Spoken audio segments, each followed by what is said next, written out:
Okay. Hey, hi. I'm Andrea Baccarini. I'm the CTO of aerospec. Our mission is essentially to clean the air we breathe. How do we do that?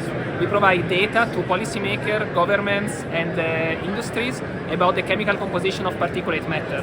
Particulate matter are essentially solid or liquid particles suspended in the atmosphere, and they are the deadliest air pollution. The WHO estimates about 7 million of premature deaths every year because of air pollution, and most of it comes from the particulate matter.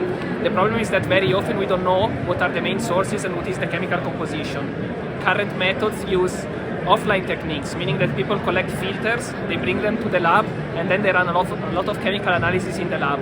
But this is slow, labor intensive, and then you don't get the data right away. So it's impossible for policymakers to act right away when there is like pollution episodes. You cannot get data right away and know what are the main contributors to this. So you don't know which sources you need to reduce in order to solve your problem.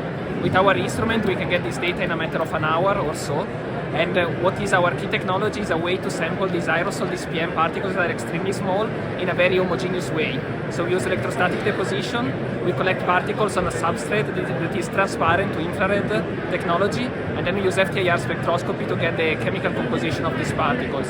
We look for the major inorganic components and organic functional groups.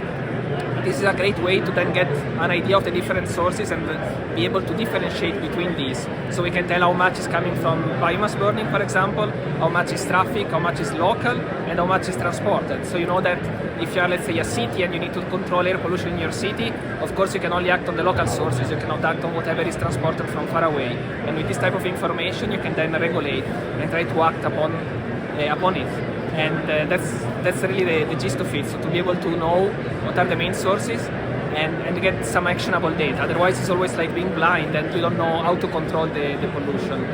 And other sectors that may be interested is, for example, occupational health and exposure. Some industries have to regulate, I don't know, like silica dust or oil mist in their plants. And often this is also done with offline technology. So you have some sort of personal exposimeter where you have a small pump attached to you, you collect a filter, and also in this case then you bring it to the lab and do the analysis. But again, this is very slow. With our technology, you can just place the instrument in your production facility and get the information right away, whether the concentration is acceptable for workers to be there or not.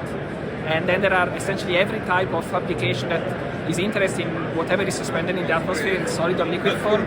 For example, vaping technology or other types of application could be interested in our tech. And that's, I think, essentially it.